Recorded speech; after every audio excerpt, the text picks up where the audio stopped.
ഇപ്പം മഴക്കാലമൊക്കെ അല്ലേ, നമുക്ക് എന്തായാലും നല്ലൊരു വിശപ്പിൻ്റെ ഒരു ടൈം തന്നെയാണ്. അത് കൂടുതൽ വൈകിട്ട് നേരത്താണ് കേട്ടോ വിശപ്പ് വരുന്നത്.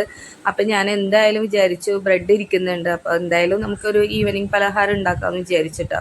അപ്പോൾ സ്കൂളിൽ വന്ന കുട്ടികൾക്കൊക്കെ നമുക്ക് ഉണ്ടാക്കി കൊടുക്കാൻ പറ്റിയ ഒരു പലഹാരമാണ്. അപ്പോൾ വീഡിയോ സ്കിപ്പ് ചെയ്താണ് കേട്ടോ എല്ലാവരും കാണുവാനായിട്ട്. അപ്പം ഞാനിപ്പോൾ ഇവിടെ എടുത്തിരിക്കുന്നത് 1/4 കപ്പ് മൈദയാണ് കേട്ടോ എടുത്തിരിക്കുന്നത്. അതേപോലെ എള്ള എടുത്തിട്ടുണ്ട്. എള്ള ഓപ്ഷണലാണ്, ഉണ്ടെങ്കിൽ ഇടാം, ഇല്ലെങ്കിൽ കുഴപ്പമൊന്നുമില്ല. പിന്നെ ഞാനിവിടെ 2 ഏലക്ക എടുക്കുന്നുണ്ട് കേട്ടോ. അതൊന്ന് കുത്തിയിട്ട് കൊടുക്കാം.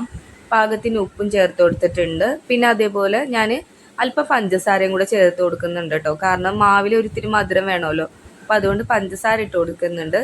പിന്നെ മഞ്ഞൾപ്പൊടിയുടെ ആവശ്യമില്ല കേട്ടോ പൊടിയിൽ, അപ്പോൾ അതൊന്നും ഞാൻ ചേർത്ത് കൊടുക്കുന്നില്ല.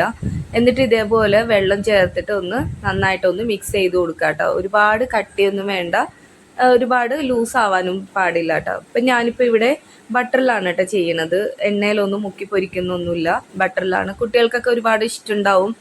സ്കൂൾ വിട്ട് തന്നെ കുട്ടികൾക്കൊക്കെ ഇങ്ങനെയൊക്കെ നമുക്ക് ചെയ്ത് കൊടുക്കാം കേട്ടോ. ഞാനിവിടെ കുട്ടികൾക്കൊക്കെ ചെയ്ത് കൊടുക്കാറുള്ളതാണ്. അപ്പോൾ ഞാൻ ബട്ടർ ആകുമ്പോൾ അവർക്ക് അത് ഇഷ്ടപ്പെടുമല്ലോ കുട്ടികൾക്ക്. പിന്നെ നമുക്ക് ഒരുപാട് എണ്ണയും കുടിക്കത്തില്ല. അപ്പോൾ അതുകൊണ്ടിട്ടാണ് കേട്ടോ ഞാൻ ഇങ്ങനെ ഒന്ന് ചെയ്യാമെന്ന് വിചാരിച്ചത്. അപ്പോൾ നിങ്ങൾക്കൊന്ന് കാണിക്കാമല്ലോ എന്ന് വിചാരിച്ചു. അപ്പം ഞാനിപ്പോൾ ഇത് ഫ്രൈ ചെയ്യാനും വേണ്ടി ഇട്ട് കൊടുക്കുന്നുണ്ട് കേട്ടോ. അപ്പോൾ ഓരോ പീസായിട്ട് നമുക്ക് ഇതിലേക്ക് ഇട്ട് കൊടുക്കാം.